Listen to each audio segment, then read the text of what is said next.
Welcome to part 2 of our tribute to renowned author, poet extraordinaire, and inventor of the modern detective story, Edgar Allan Poe, who did spend some time in Providence, Rhode Island.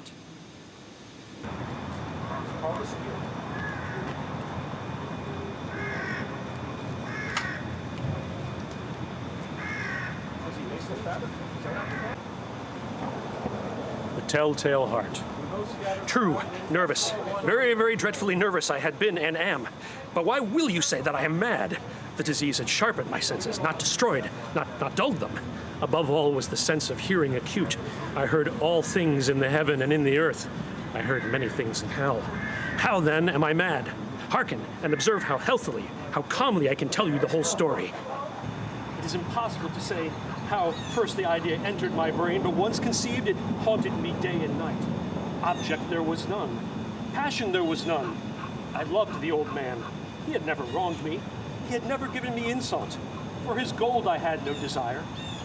I think it was his eye. Yes, it was this. He had the eye of a vulture, a pale blue eye with a film over it. Whenever it fell upon me, my blood ran cold. And so, by degrees, very gradually, I made my mind up to take the life of the old man, and thus rid myself of the eye forever. Now, this is the point. You fancy me mad. Madmen know nothing. But you should have seen me. You should have seen how wisely I proceeded, with what caution, with what foresight, with what dissimulation I went to work. I was never kinder to the old man than during the whole week before I killed him. And every night about midnight, I turned the latch of his door and opened it. Oh, so gently. And then, when I had made an opening sufficient for my head, I put in a dark lantern, all closed so that no light shone out, and then I thrust in my head. Oh, you would have laughed to see how cunningly I thrust it in. I moved it slowly, very slowly, so that I might not disturb the old man's sleep. It took me an hour to place my whole head in within the opening, so far that I could see him as he lay upon his bed. Ha!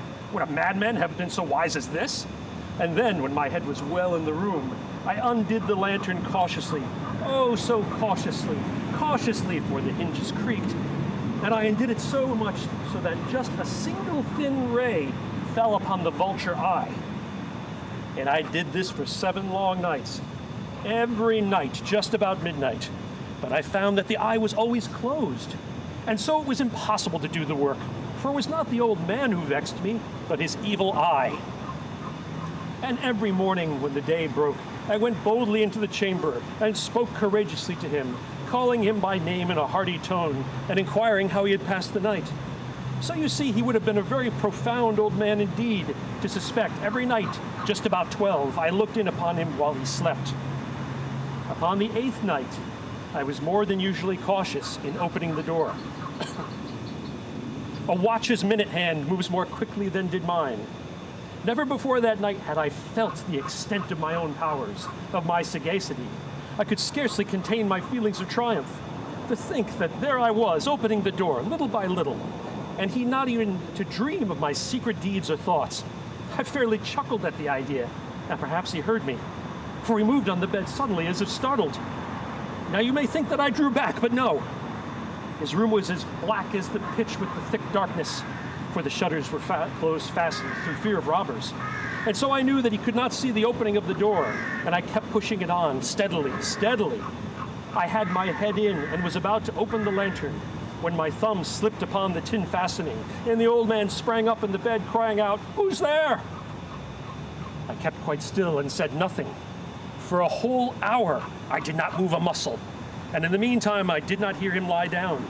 He was still sitting up in the bed listening, just as I have done night after night, hearkening to the death watches in the wall. Presently I heard a slight groan, and I knew it was the groan of mortal terror. It was not a groan of grief or pain, oh no. It was the low, stifled sound that arises from the bottom of the soul when overcharged with awe. I knew the sound well.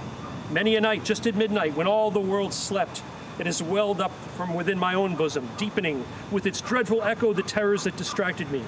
I say I knew it well. I knew what the old man felt and pitied him, although I chuckled at heart. I knew that he had been lying awake ever since the first slight noise when he had turned in the bed. His fears had been ever growing since upon him. He had been trying to fancy them causeless, but could not. He had been saying to himself, "It is nothing but the wind in the chimney. It is only a mouse crossing the floor. Or it is merely a cricket which has made a single chirp."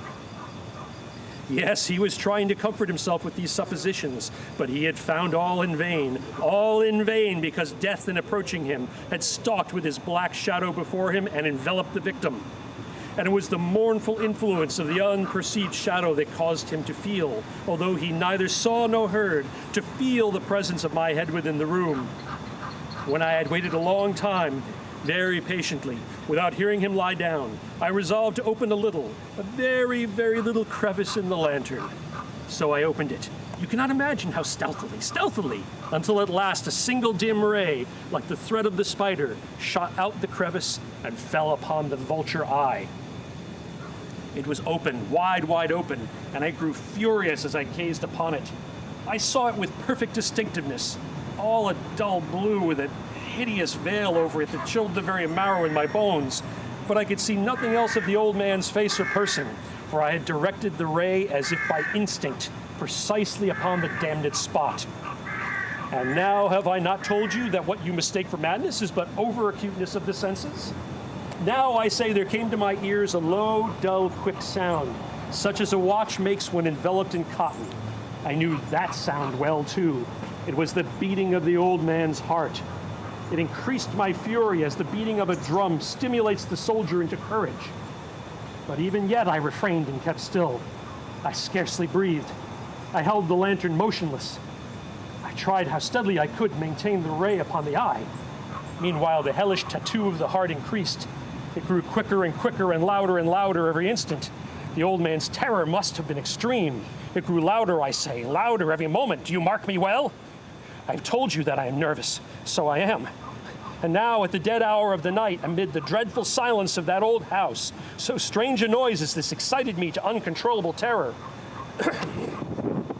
Yet for some minutes longer I refrained and stood still. But the beating grew louder. I thought the heart must burst. And now a new anxiety seized me. The sound would be heard by a neighbor. The old man's hour had come. With a loud yell, I threw open the lantern and leaped into the room. He shrieked once, only once. In an instant, I had dragged him to the floor and pulled the heavy bed over him. I then smiled gaily to find the deed so far done. But for many minutes, the heart beat on with a muffled sound. This, however, did not vex me. It would not be heard through the wall. At length, it ceased. The old man was dead. I removed the bed and examined the corpse. Yes, he was stone dead. I placed my hand upon the heart and held it there many minutes. There was no pulsation. He was stone dead. His eye would trouble me no more. If you still think me mad, you will think so no longer when I describe the wise precautions I took for the concealment of the body. The night waned and I worked hastily, but in silence. First of all, I dismembered the corpse. I cut off the head and the arms and the legs. I then took up 3 planks from the flooring of the chamber and deposited all between the scantlings. I then replaced the boards so cleverly, so cunningly, that no human eye, not even his, could have detected anything wrong. There was nothing to wash out, no stain of any kind, no blood spot whatever. I had been too wary for that. A tub had caught all. When I made an end of these labors, it was 4 o'clock, still dark as midnight. As the bell sounded the hour, there came a knocking at the street door. I went down to open it with a light heart, for what had I now to fear? There entered 3 men who introduced themselves with perfect suavity as officers of the police. A shriek had been heard by a neighbor during the night. Suspicion of foul play had been aroused.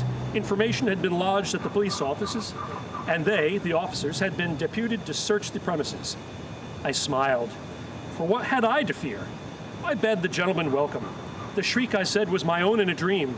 The old man I mentioned was absent in the country. I took my visitors all over the house. I bade them search well. I led them at length to his chamber. I showed them his treasures, secure, undisturbed. In the enthusiasm of my confidence, I brought chairs into the room and desired them here to sit from their fatigues, while I myself, in the wild audacity of my perfect triumph, placed my own seat upon the very spot beneath which reposed the corpse of the victim. The officers were satisfied. My manner had convinced them. I was singularly at ease. They sat, and while I answered cheerfully, they chatted of familiar things. But ere long, I felt myself getting pale and wished them gone. My head ached, and I fancied a ringing in my ears. But still they sat and still chatted. The ringing became more distinct. It continued and became more distinct. I talked more freely to get rid of the feeling, but it continued and gained definitiveness, until at length I found that the noise was not within my ears. No doubt I grew now very pale, but I talked more fluently and with a heightened voice. Yet the sound increased, and what could I do? It was a low, dull, quick sound, much as the sound a watch makes when enveloped in cotton. I gasped for breath, and yet the officers heard it not. I talked more quickly, more vehemently, but the noise steadily increased. I arose and argued about trifles in a high key and with violent gesticulation, but the noise steadily increased. Why would they not be gone? I paced the floor to and fro with heavy strides, as if excited to fury by the observation of the men, but the noise steadily increased. Oh God, what could I do? I foamed, I raved, I swore. I swung the chair upon which I'd been sitting and grated it upon the boards, but the noise arose all over and continually increased. It grew louder, louder, louder. And still the men chatted pleasantly and smiled. Was it possible they heard not? Almighty God, no, no, they heard, they suspected, they knew. They were making a mockery of my horror. This I thought, and this I think. But anything was better than this agony. Anything was more tolerable than this derision. I could bear those hypocritical smiles no longer. I felt that I must scream or die. And now again, hark! Louder, louder, louder! Villains, I shrieked. Dissemble no more. I admit the deed. Tear up the planks. Here, here. It is the beating of his hideous heart. Thank you. Well, I'll have to calm down for just a moment. So I may tell you that our revels now are ended. These are actors. As I foretold you, we're all spirits and are melted into air, into thin air. And like the baseless fabric of this vision, the cloud-capped towers, the gorgeous palaces, the solemn temples, the great globe itself, yea, all which it inherit, shall dissolve, and like this insubstantial pageant faded, leave not a rack behind. We are such stuff as dreams are made on, and our little life is rounded with a sleep. Thank you, and thank you to all our readers today. And to Pallas Athena, and the Ghastly Raven.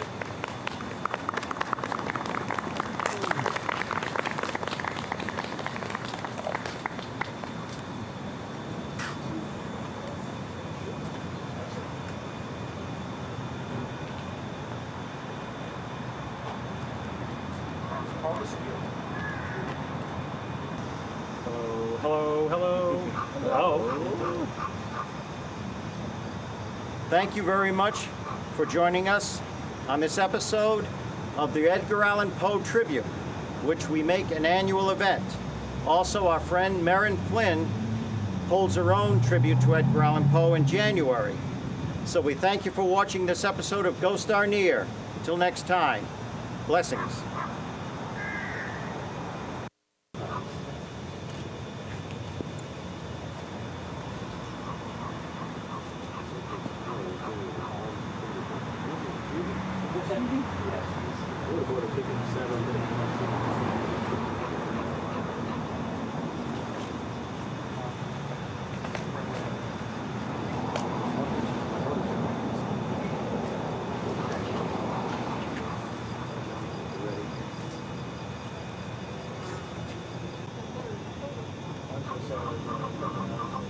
How do you hold those positions for so long?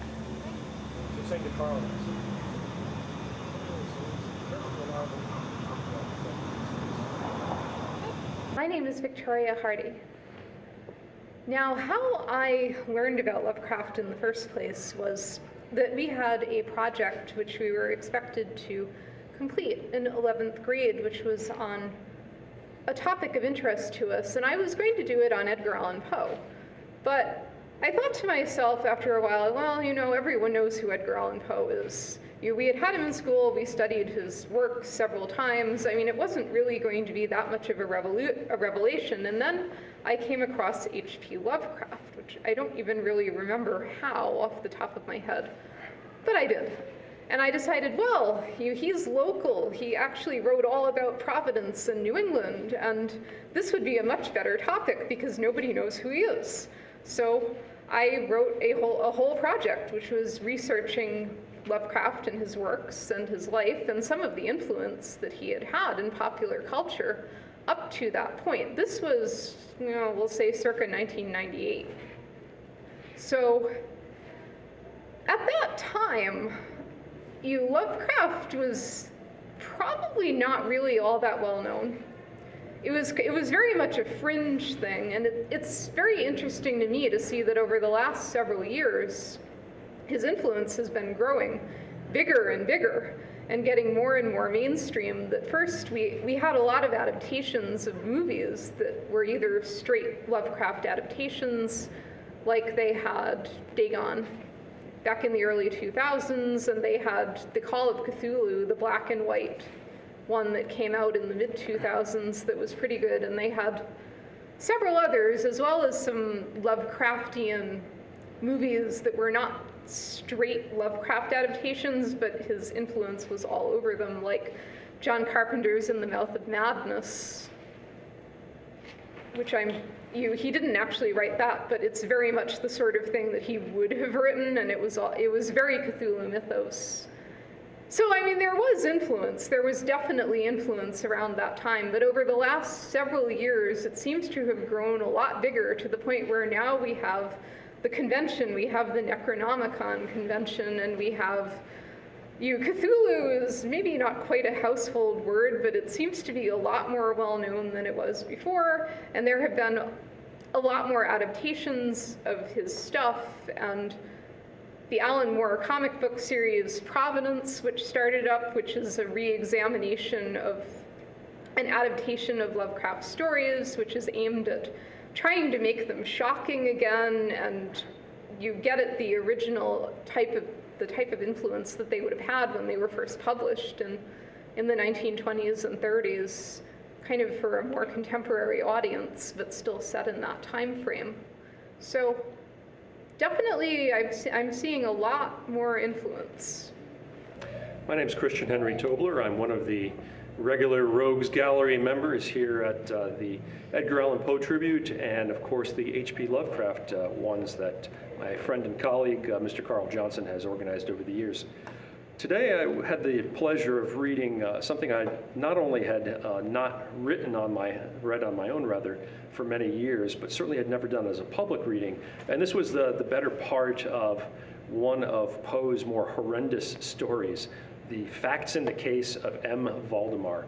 And the story is interesting to me and enthralled me as I was preparing for this reading for a couple of reasons. I'd read up that it was actually believed to have been a true account when it was first released, and Mr. Poe did very little to dispel this misconception of what the story was.